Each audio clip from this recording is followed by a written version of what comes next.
नहीं है। यहाँ की बेटी बहुओं को कोई कीमत नहीं है। जो वो समझ में आया उनके जवाब से, तभी से ये मन में आया कि नहीं, झारखंड अलग राज्य बनेगा तो जो हम लोग सोचते हैं शायद वो संभव नहीं होगा। उसके बाद भी लगातार झारखंड अलग राज्य बना। मुख्यमंत्री आपका माननीय कड़िया मुंडा को नहीं बनाया गया। बात कभी मुझको याद है, उस समय प्रभात खबर बड़ा अखबार हुआ करता था और रांची एक्सप्रेस। उस समय हिंदुस्तान, दैनिक जागरण, दैनिक भास्कर ये सब नहीं था। अखबार में फिर से तराजू वाला फोटो छपा कि भारतीय जनता पार्टी माने मुख्यमंत्री बनाने में उनका नजरिया क्या है। तो उस समय बाबूलाल मरांडी जो बैठा है ना, वो पलड़ा नीचे है, वो पलड़ा नीचे है, और कड़िया मुंडा को जो बैठाया गया है वो पलड़ा ऊपर में है। तो हम सब कोई मने ये विश्लेषण करने लगे कि यहाँ पर आरएसएस और बीजेपी के नजर में उनका एजेंडा को फुलफिल करने में आखिर कौन खरा उतरता है। तो जो बोलते हैं ना, अपने को क्लेम करते हैं बहुत बड़ा नेता है हम लोग एक दिन दो दिन भाषण देने के बाद अपने को बहुत बड़ा नेता क्लेम करते हैं। उससे आप पीछे जाइए, सिद्धू कान्हू का सपना क्या था, चांद भैरव का सपना क्या था, फूलो झानो का सपना क्या था, वीर बुद्धू भगत तेलंगा खड़िया का सपना क्या था।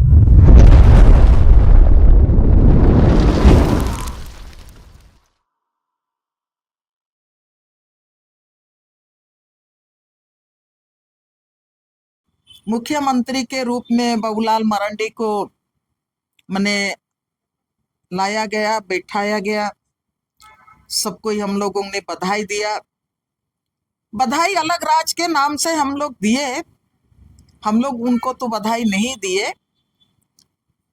एक मायूसी थी सबके दिमाग के, सब आंदोलनकारियों में मायूसी ये था कि 15 नवंबर 12 बजे रात को बाबूलाल मरांडी पहला मुख्यमंत्री के रूप में शपथ ग्रहण किए। उसमें एनी होरो को भी नहीं बुलाया गया, और एनी होरो सरीखे कितने यहाँ जो झारखंड अलग राज्य के जो पुरोधा थे, जननायक थे, उनको नहीं बुलाया गया। एक मायूसी थी, चारों तरफ सन्नाटा था। राज बनने का, पुनर्गठन करने का भारतीय जनता पार्टी जोरों शोर से उस समय भी मने रंग अबीर गुलाल फेंक रहा था। लेकिन जो झारखंड अलग राज्य की जो लड़ाई लोग लड़ा, जो लंबे समय तक संघर्ष किया, वो सबके मन में एक मायूसी थी, एक चुप्पी था। और झारखंड अलग राज्य का तो पुनर्गठन हो गया। उसके बाद जब सरकारें चलने लगी, सरकारें चली, जब समय आगे बढ़ते गया, 2001 में, ये तो 5वीं अनुसूची का क्षेत्र है, और 24 दिसंबर 1996 में ही देश के आदिवासी बहुल इलाका के लिए, माने अनुसूचित क्षेत्र के लिए 1996 में ही, उस समय कांग्रेस का ही ये था, सरकार था। तो उस समय दिलीप सिंह भूरिया के लीडरशिप में जो कमेटी बनी थी, और उस कमेटी में जो अनुशंसा किया था कि आदिवासियों को अपना हक अभी तक नहीं मिल रहा है, उनका जल जंगल जमीन का सुरक्षा अभी भी नहीं हो रहा है, और उनका अपने क्षेत्र में जिस जल जंगल जमीन को उन्होंने संवार के रखा, जिस जल जंगल जमीन पर उनका माने स्वैच्छ शासन था, उस पर भी आज उनको हक नहीं मिला है। तो ये हक उनको मिलना चाहिए इस आजाद भारत में। और उनका भी सामाजिक, आर्थिक और राजनीतिक तरीके से तौर पर आदिवासी समाज भी, पांचवा अनुसूचित क्षेत्र के लोग भी सशक्त उनको भी होना है। तो इसलिए उन्होंने जो ड्राफ्ट बनाया था और उसको संसद ने 24 दिसंबर 1996 में मंजूरी दी और पांचवी अनुसूची के लिए पेशा कानून पास हुआ। और झारखंड अलग राज्य 2000 में बना। लेकिन उस समय पांचवें अनुसूचित क्षेत्र होने के नाते पेशा कानून पास होने के बाद भी यहाँ पर झारखंड पंचायती राज 2001 का कानून बना, पहला कानून बना। और वो जो ड्राफ्ट कानून आया, मसौदा आया, हम लोग सब कोई देखे, समझे, एक एक लाइन बाय लाइन पढ़े। उसमें लिखा हुआ था झारखंड में उद्योगों का जाल बिछाया जाएगा। झारखंड पंचायती राज कानून में भी, और 2001 में ही झारखंड औद्योगिक कानून 2001 भी लाया। तुरंत दो मतलब कानून आया और उसमें भी लिखा गया कि झारखंड में उद्योगों का जाल बिछाया जाएगा। तभी से हम लोग जो सोच रहे, माने ये डिक्लेयर हो गया कि जिस झारखंड अलग राज्य को वनांचल के रूप में बनाना चाहता था, और जहां पर जिसको सारे लोग बोलते थे कि ये वनांचल होगा, ये बिजनेस का हब बनाना चाहता है, वो दो कानून जो आया 2001 में जो लाया तत्कालीन भारतीय जनता पार्टी की सरकार, वो क्लियर हो चुका कि यहाँ पर जंगल का कोई महत्व नहीं रखेगा, आदिवासी उनके लिए कोई जगह नहीं है, आदिवासियों का CNT एक्ट का कोई जगह नहीं है, आदिवासियों के पांचवी अनुसूची का कोई जगह नहीं है, आदिवासियों का भाषा और संस्कृति का कोई जगह नहीं है। ये तो उसी समय डिक्लेयर हो गया। बावजूद भी ये दोनों कानून के खिलाफ है, मैंने पूरा झारखंड के जन आंदोलन और पूरा झारखंड के जो मतलब जल जंगल जमीन पर्यावरण के जो समर्थक है, आदिवासी समर्थक हैं, मूलवासी समर्थक हैं, किसान समर्थक हैं, सारे लोग लड़ते रहे कि झारखंड में यहाँ पर यहाँ का जो नौकरी का, यहाँ तो मिनरल्स के नाम से देश को जो मिनरल्स देता है, झारखंड से ही 46% हिस्सेदारी यहाँ से जाता है, सिर्फ झारखंड से जाता है। तो यहाँ तो करोड़ों करोड़ उसका रॉयल्टी झारखंड को मिलता है, झारखंड को मिलना चाहिए। और रॉयल्टी केवल नहीं मिलना चाहिए, अगर यहाँ पर ये मिनरल्स का जो भंडार है और यहाँ से आपका केंद्र को जा रहा है, इतना बड़ा ये खनिज जा रहा है, हर तरह का खनिज यहीं से जा रहा है, तो यहाँ का एक भी व्यक्ति को बेरोजगार नहीं रहने देना चाहिए था।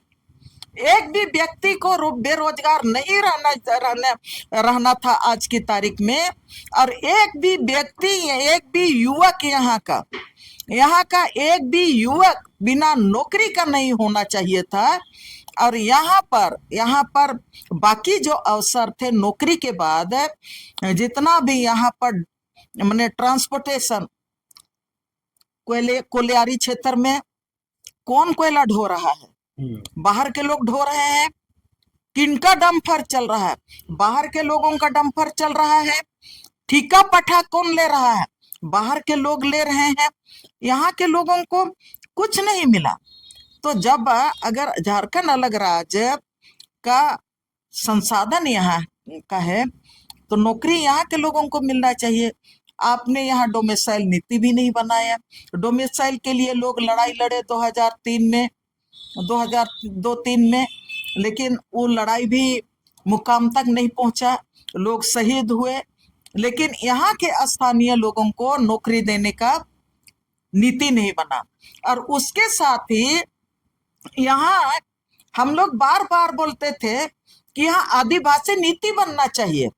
आदिवासी इसलिए कि याद करते हैं कि जब देश आजाद हुआ तो उस समय जवाहरलाल नेहरू पहला प्रधानमंत्री जब बना तो उस समय उन्होंने पंचशील बनाया आदिवासी बहुल क्षेत्र के लिए, एक गाइडलाइन की तरह बनाया कि आदिवासियों का आदिवासी क्षेत्र में कोई माने इस तरह का कानून जो कानून लागू नहीं होना चाहिए, जो वहां के आदिवासी समाज का जो उनका कानून व्यवस्था है, उनका जो स्वशासन व्यवस्था है उस पर हावी हो या तो उसको खारिज करे। पंचशील बना था तो झारखंड अलग राज्य बनने के बाद ये अलग बात है कि उस समय बहुत सारे लोग थे, लोगों को लगा कि देश आजाद हो गया, अंग्रेजों के हाथ से तो हम मुक्ति पा लिए, लेकिन देश का विकास भी जरूरी है। तो लोग बोले कि नहीं, पंचशील से नहीं हो सकता है। तब उस समय नरम दल और गरम दल दोनों हो गया और बोला कि नहीं, यहाँ के लोगों को कोयला भी चाहिए, यहाँ के लोगों को लोहा भी चाहिए, यहाँ के लोगों को डैम भी चाहिए, यहाँ के लोगों को कारखाना भी चाहिए। तो उस समय बहुत आदिवासी लोग कई जगह में मैंने जमीन दिया, पूरा झारखंड में ही दिया, सब जगह आप देखेंगे कारखाना बना, माइंस बना।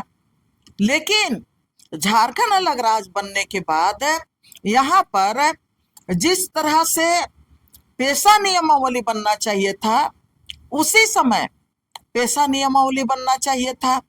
और उसके साथ ही आदिवासियों के लिए यहाँ पर जल जंगल जमीन पर पेशा नियमावली बन जाता, और उसके साथ ही CNT एक्ट को उसी समय से कड़ाई से लागू करना चाहिए था, लेकिन कड़ाई से लागू नहीं किया गया।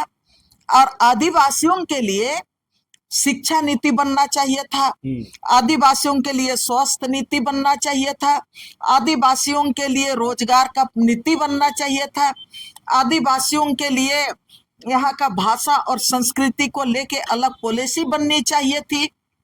कुछ नहीं बना। एक तो पेशा कानून में सारा कानून उसमें है, नियमावली आप बनाना नहीं चाहे, आपने नियमावली भी नहीं बनाए। तो आज जब 25 साल की बात करते हैं तो 25 साल में यहाँ पर जो आदिवासी नीति नहीं बना, पलायन को रोकने के लिए कोई पॉलिसी आपने नहीं बनाया, और उसके साथ ही मैं जो गिनाई आपका जो विस्थापन का कोई नीति नहीं बना, आदिवासियों का स्वास्थ्य नीति नहीं बना, शिक्षा को लेके कोई नीति नहीं बना, रोजगार को लेके कोई नीति नहीं बना, महिला नीति नहीं बना, ना यहाँ पर युवाओं को रोजगार देने का आपने कोई पॉलिसी बनाया। या तो यहाँ पर आप बोलते हैं कि कुपोषित हैं बच्चे, उनके लिए, उनको रोकने के लिए आपने कोई पॉलिसी इस तरह से नहीं बनाया। लेकिन आपने औद्योगिक कानून तो बनाया, आपने JPRA 1 तो बनाया। तो ये तमाम चीज सिर्फ और सिर्फ बड़े बड़े कंपनियों को झारखंड का संपदा, झारखंड का जंगल, झारखंड का जमीन, झारखंड का माने गांव, झारखंड का मिट्टी, झारखंड का पानी, वो बड़े बड़े व्यवसायियों को हैंडओवर करना था। एक चीज मैं और कहना चाहूंगी कि दो तरह से माने राज्य में व्यवस्था चलती हैं। एक राज्य स्तर पर जो कानून व्यवस्था बनता है और एक केंद्र से जो कानून बनता है, ये दोनों नीतियां मिलके माने किसी भी राज्य के हर जाति और संविधान समुदाय को जो भारत का संवैधानिक अधिकार जो दिया है, उस संवैधानिक अधिकार के तहत उनका माने मानव अधिकार का संरक्षण होता है।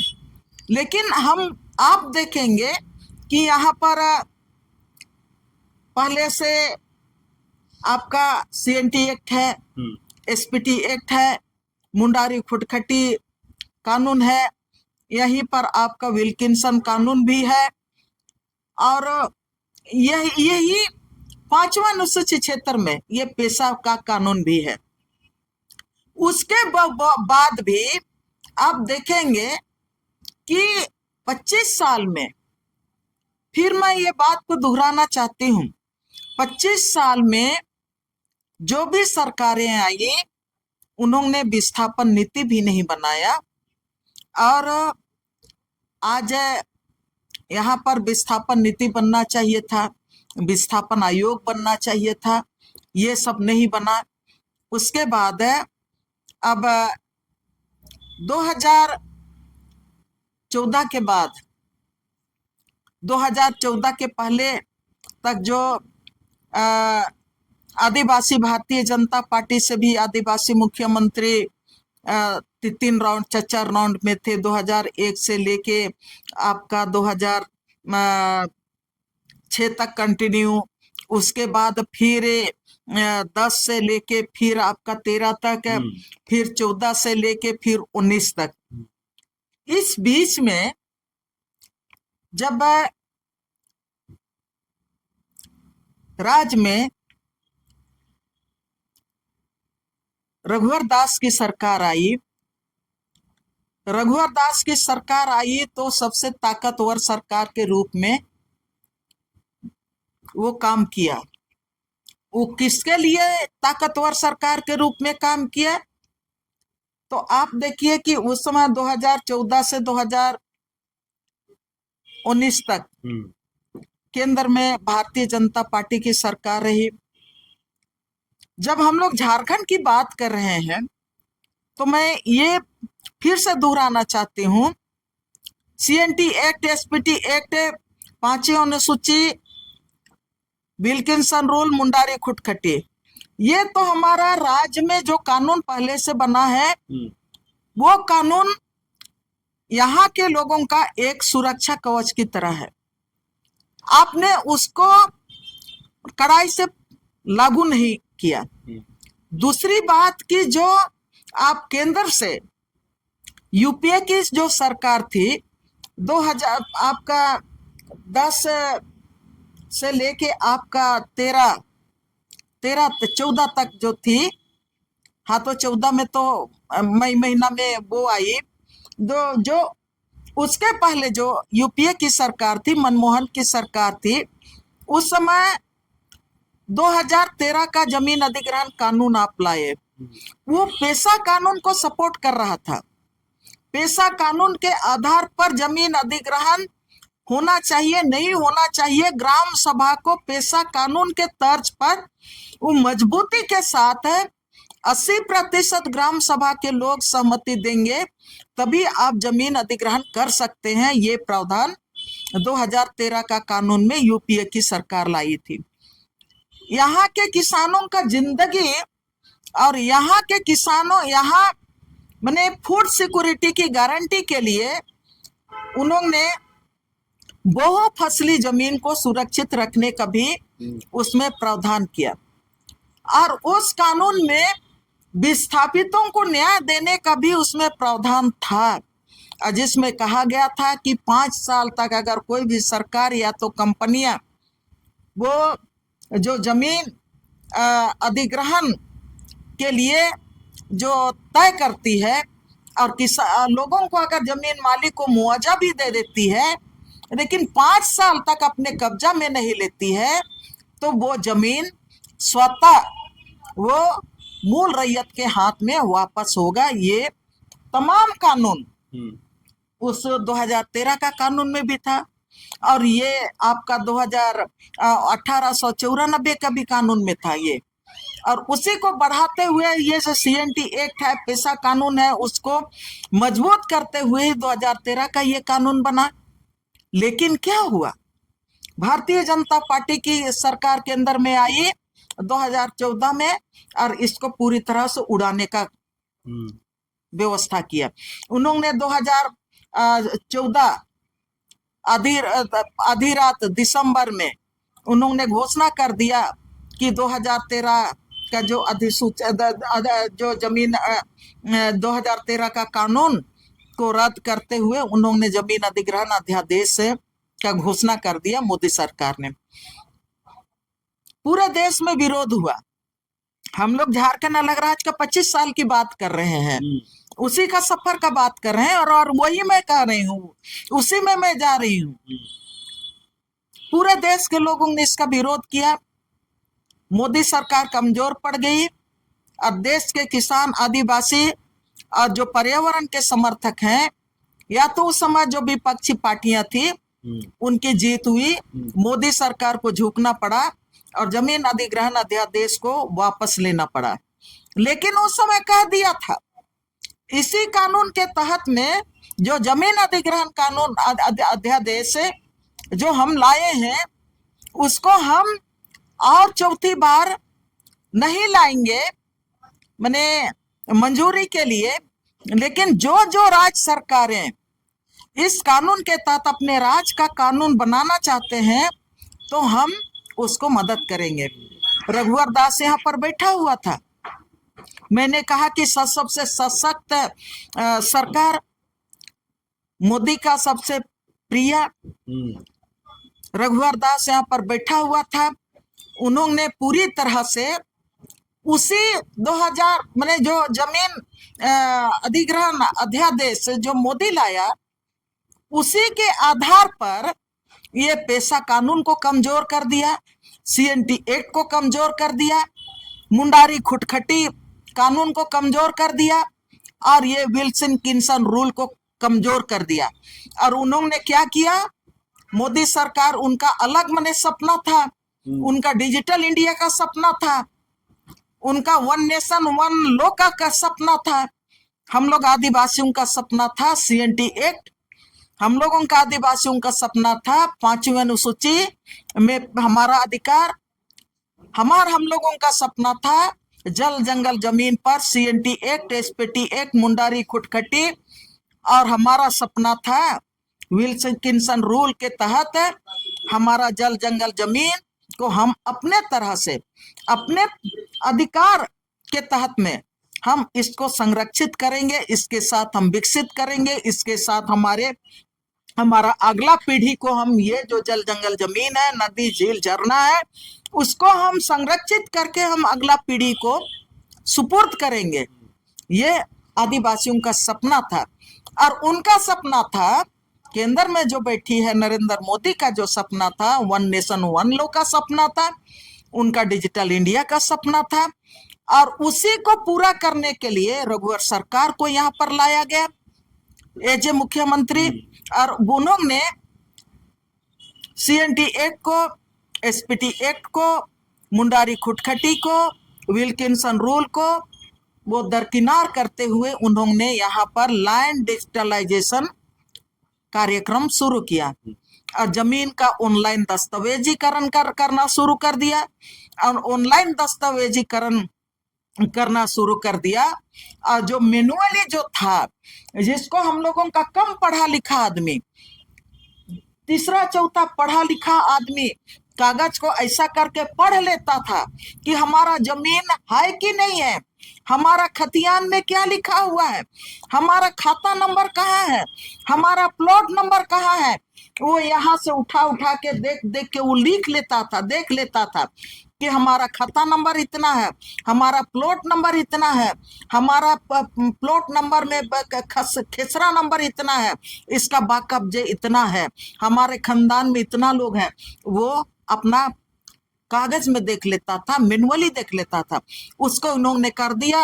अब डिजिटल इंडिया उनको करना था, वो सारा चीज को मैंने आपका डिजिटलाइजेशन कर दिया, मैंने ऑनलाइन कर दिया।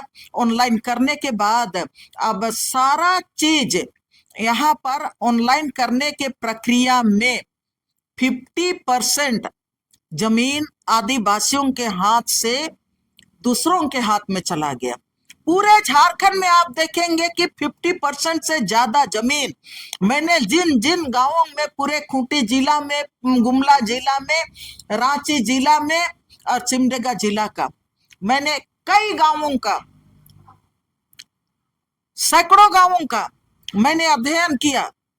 और अध्ययन में आप अभी गांव जाएंगे तो आपको भी वो तमाम सच मिलेंगे कि डिजिटलाइजेशन प्रोग्राम ने आदिवासियों के हाथ से जंगल और जमीन को कैसे छीन लिया डिजिटलाइजेशन के नाम पर, और डिजिटल रिकॉर्ड के नाम पर।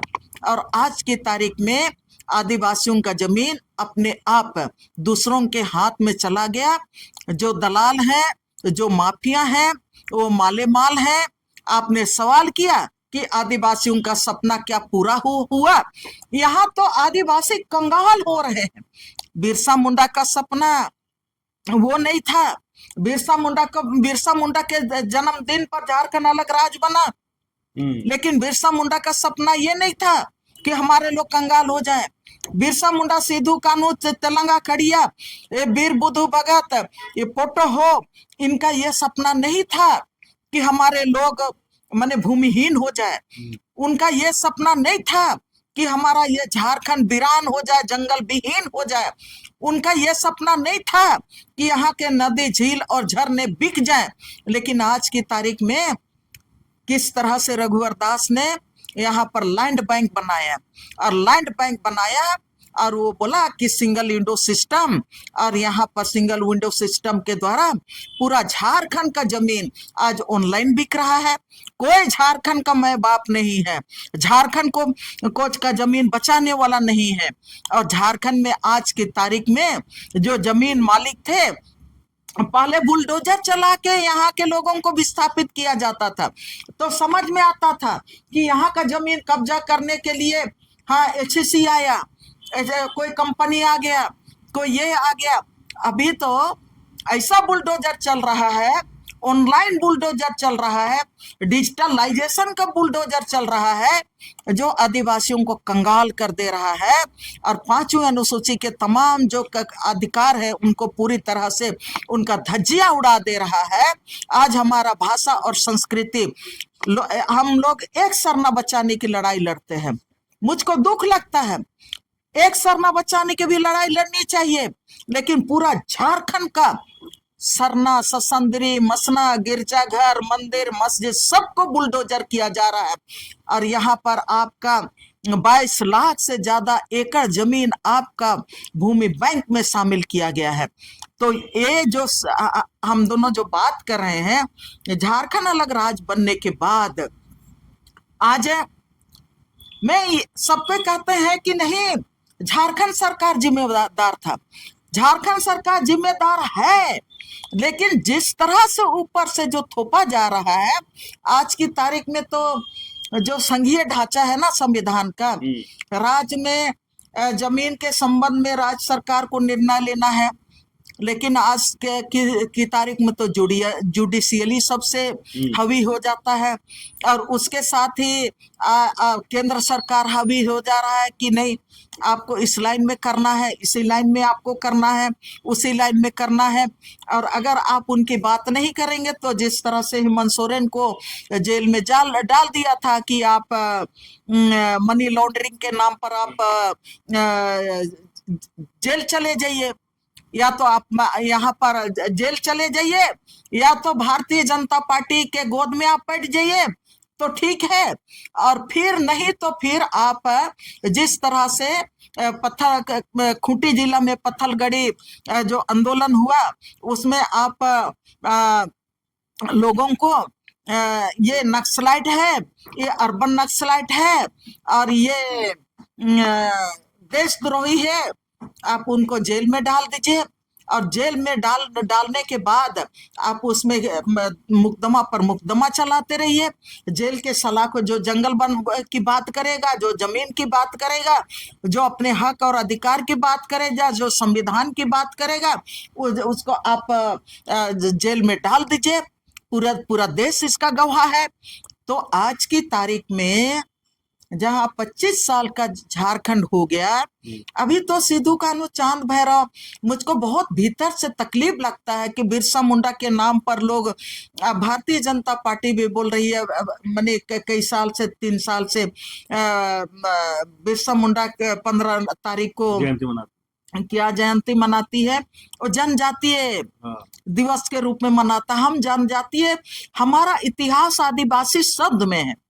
आप बिरसा मुंडा जयंती मनाओ, बिरसा मुंडा जयंती मनाओ, बिरसा मुंडा के नाम पर आप मनाओ, जनजाति के नाम पर क्यों?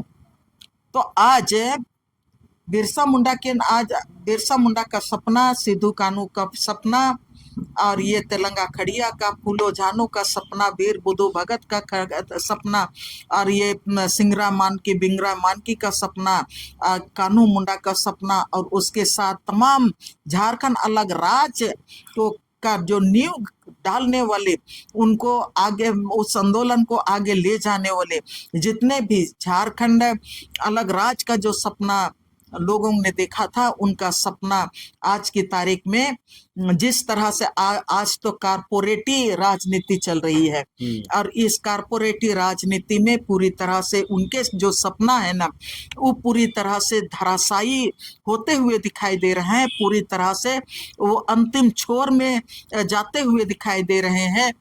मैं ये बात जरूर कहना चाहूंगी कि अभी जो गठबंधन की सरकार है, वो गठबंधन की सरकार कोशिश कर रही है पेशा नियमावली को वापस, पेशा नियमावली को बनाने का उन्होंने कोशिश किया था। ये भी मैं कहना चाहूंगी कि जो यहाँ पर उस समय जो मनमोहन की सरकार यहाँ के लोगों के लिए जो आरटीआई कानून बनाया था कि यहाँ का भ्रष्टाचार खत्म हो, उसके लिए जो कानून बना था, वो कानून को भी भारतीय जनता पार्टी ने किस तरह से तोड़ मरोड़ के उसको कमजोर कर दिया। नरेगा का कानून, सबको मैंने रोजगार मिले, उसके लिए भी कानून बनाने का कोशिश किया था, उसको भी खत्म करने का कोशिश किया गया, और उसके साथ ही फॉरेस्ट राइट एक्ट भी लाया गया था। वो जो 2006 का फॉरेस्ट राइट के जगह में अब यहाँ पर 2020 को केंद्र सरकार ने फॉरेस्ट कंजर्वेशन एक्ट लाया, और उसमें तो पूरी तरह से जंगल के जंगल लूटे जाएंगे, खत्म हो जाएंगे। अब यहाँ का जो अपना शिक्षा नीति था, उसको अब राष्ट्रीय शिक्षा नीति के रूप में आप लाए। अब यहाँ का शहीदों का इतिहास गायब हो जाएगा, यहाँ का आदिवासियों का संघर्ष का इतिहास को कमजोर आप करना चाहते हैं। और ये 25 साल का हम लोग बात कर रहे हैं, आपने यहाँ पर आदिवासियों के लिए, आदिवासियों का भाषा और संस्कृति का विकास के लिए आपने मैं बार बार बोलती हूँ, तेलंगा खड़िया के नाम से आपने यूनिवर्सिटी नहीं बनाया, आपने बिरसा मुंडा के नाम से आपने यूनिवर्सिटी नहीं बनाया, आपने यहाँ पर सिद्धू कान्हू के नाम पर से तो बना है, लेकिन बाकी जो और भी शहीद हुए हैं, यहाँ मूलवासी लोग भी शहीद हुए हैं झारखंड अलग राज्य की लड़ाई में, उनके नाम से आपने यूनिवर्सिटी नहीं बनाया।